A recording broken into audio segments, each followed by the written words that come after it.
Bonjour à tous et bienvenue dans ce nouvel épisode de Codex Photo. Ça fait un moment qu'on ne s'était pas retrouvés, mais aujourd'hui c'est pour la bonne cause. On va parler des différents formats de capteurs photo que vous pouvez retrouver, que ce soit en numérique ou en pellicule. On va commencer par le plus simple, le plus courant, celui qu'on voit au jour le jour. Il s'agit tout simplement du fameux full frame, le 24 par 36 mm. C'est aujourd'hui le capteur qui équipe la majorité des appareils photo professionnels et c'était le format phare, on va dire, à l'époque argentique. Le petit frère du 24-36, c'est le format APS-C. Il existait déjà à l'époque argentique, mais son problème, c'était qu'il était très peu qualitatif. En numérique, par contre, il s'est vraiment développé et on le retrouve sur deux formats principaux, l'APS-C, donc, avec deux tailles, une pour Nikon et une pour Canon, et l'APS-H, qu'on a beaucoup retrouvé sur les premières séries 1D de chez Canon. Un autre format qu'on retrouve beaucoup en numérique aujourd'hui, c'est le micro 4 tiers. Il a été adopté largement par Panasonic et ils ont réussi à en faire un capteur très qualitatif. On a aussi des formats plus petits que le micro 4 tiers, le plus connu étant le format de 1 pouce qui était très populaire à l'époque des compacts. Ce sont des formats qui ne sont pas vraiment standardisés, donc je ne vais pas forcément en parler ici. Un autre format qui a eu ses heures de gloire en argentique, et principalement avec le Hasselblad X-Pan, c'est le 24 par 65. C'est un format qui n'a pas vraiment d'équivalent aujourd'hui en numérique. Maintenant, on va passer dans le monde du moyen format. Et on va bien distinguer la partie argentique de la partie numérique parce que vous verrez que même si on parle de moyen format pour les deux, les tailles de capteurs varient énormément. Le monde du moyen format commence avec le 645, donc 4,5 cm par 6 cm. Ensuite, on trouve un format carré qui a été très largement exploité par Hasselblad, le 6 par 6. On va ensuite trouver le format publicitaire phare, le 6 par 7. On va le retrouver notamment chez Mamiya avec les RZ et les RB, mais aussi avec le très célèbre Mamiya 7. On va ensuite avoir le 6 par 8 et le 6 par 9, sachant que le 6 par 9 avait le même ratio que le 24 par 36. En numérique, ça se complexifie un petit peu. Il faut savoir que même les capteurs moyen format numériques les plus grands n'atteignent même pas le 645. Ils en sont tout juste à la limite. Le capteur moyen format numérique va se situer entre 33 par 44 mm jusqu'à 35 par 48 à peu près. On ne va pas trouver de format plus grand. Il y a eu des tentatives de fait par les constructeurs, mais elles n'ont jamais été vraiment abouties en raison du coût principalement. Encore une fois, chaque marque de moyen format numérique va avoir un petit peu ses tailles de capteurs. Maintenant, on va passer dans le monde du grand format et on va changer d'unité puisqu'on va s'exprimer principalement en pouces. On va commencer par le 4 par 5, donc 4 pouces par 5 pouces, qui équivaut en centimètres à 10,1 par 12,7 cm. C'est le plus petit des grands formats et c'était le format de prédilection des chambres techniques. Ensuite, on va avoir le 5 par 7, qui équivaut à 12,7 par 17,7 cm. C'est un format qu'on a peu trouvé en film, pellicule, mais qui était très répandu à l'époque des plaques de verre. Ensuite, on va voir le plus grand des grands formats, le 8 par 10, qui équivaut à 20,3 par 25,4 cm. C'est le plus gros dans les formats standards. La beauté du grand format, c'est qu'on pouvait construire sa chambre soi-même et commander des plans films sur mesure directement au fabricant. Donc il n'est pas rare de croiser, et surtout dans les procédés alternatifs, des chambres grand format qui font 40 par 50 cm. Il faut garder à l'esprit que toutes ces tailles de capteurs, elles sont intimement liées à des focales, à des longueurs focales d'objectifs. Pendant très longtemps, les formats un petit peu intermédiaires ou un petit peu inférieurs ou qui sortaient des normes étaient systématiquement, pardonnez-moi l'expression, le cul entre deux chaises parce qu'il n'y avait pas d'optique adaptée spécifiquement pour eux. Aujourd'hui, les constructeurs ils développent vraiment des plateformes complètes d'objectifs et de boîtiers autour de leur taille de capteur. Donc on trouve, même en APS-C, même en micro 4 tiers, sur des moyens formats plus ou moins grands, on va trouver des optiques qui ont été adaptées réellement à ces tailles de capteurs. Donc aujourd'hui, même si vous avez des capteurs plus petits, vous n'aurez pas nécessairement une image moins qualitative, ce qui était un petit peu le problème de l'APS en argentique. Tout simplement parce que les optiques elles ont été adaptées et les défauts de ces optiques ont été gommés en fonction du capteur pour lequel elles étaient faites.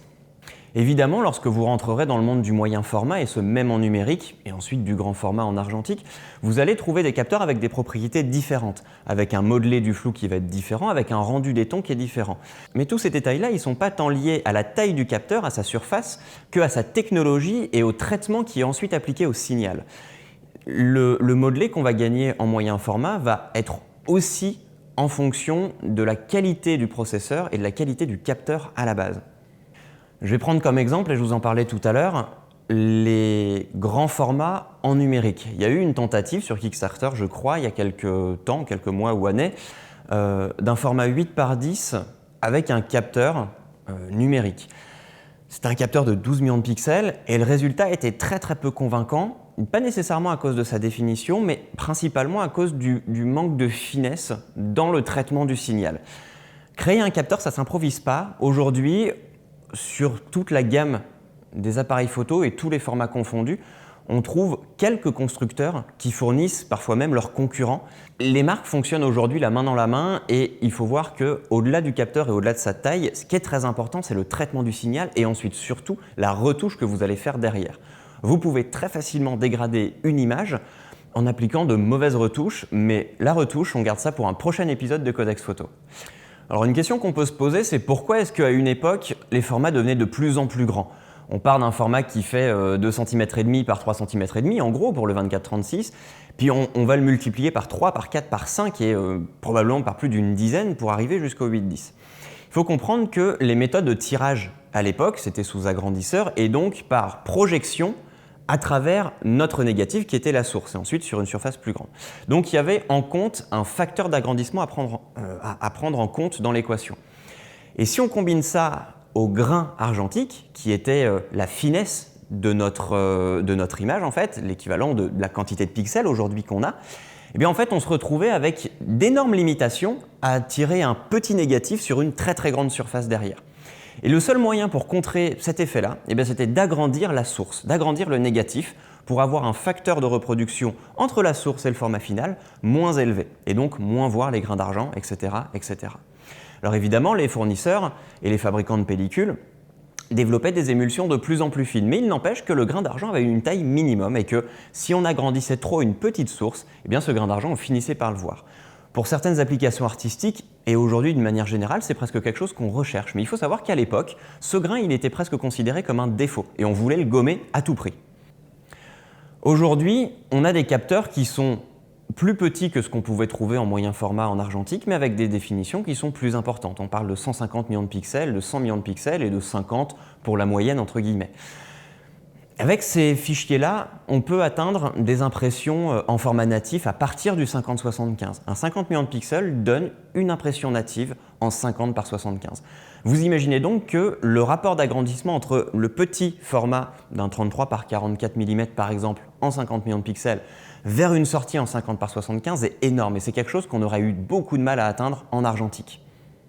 Vous l'avez vu, en argentique, il y avait beaucoup de formats différents, du 24-36 jusqu'au 24-65, en passant par le 645, le 6.6, le 6.7, le 6.8, le 6.9. Pourquoi avoir autant d'échelons finalement, alors qu'on aurait tout à fait pu se dire qu'on va prendre un grand format et ensuite le recadrer, comme on fait en numérique aujourd'hui? Eh bien, en fait, ces formats-là, ils étaient englobés dans un standard pour une utilisation particulière. Je disais que le 6.7 était le format magazine par prédilection, c'est parce que historiquement les magazines de mode étaient en 24 par 30 et que le 6.7 en portrait a le bon ratio pour remplir correctement un 24 par 30. Et en fait tout était lié à partir de la finalité, pourquoi la photo allait être utilisée et en fonction de l'utilisation de la photo, on allait choisir tel ou tel format. Aujourd'hui en numérique cette question elle se pose plus vraiment. Déjà parce que produire des capteurs avec un format totalement différent, ça va coûter très cher et ça va nécessiter d'investir des sommes colossales pour des utilisations très limitées. On pouvait changer de format facilement en argentique parce que la base était la même, la pellicule 120 pour le moyen format. Aujourd'hui, il faudrait un capteur par appareil photo avec les jeux d'optique qui sont adaptés, etc. Ça ferait des coûts énormes et la simplicité du recadrage prend tout son sens. Merci à tous d'avoir regardé cette vidéo jusqu'au bout. Si elle vous a plu, n'hésitez pas à vous abonner, à mettre un pouce bleu. Vous pouvez activer la petite cloche de notification si vous voulez recevoir toutes les nouvelles vidéos de Codex Photo. Et en attendant, je vous dis à très bientôt pour une nouvelle vidéo. Salut!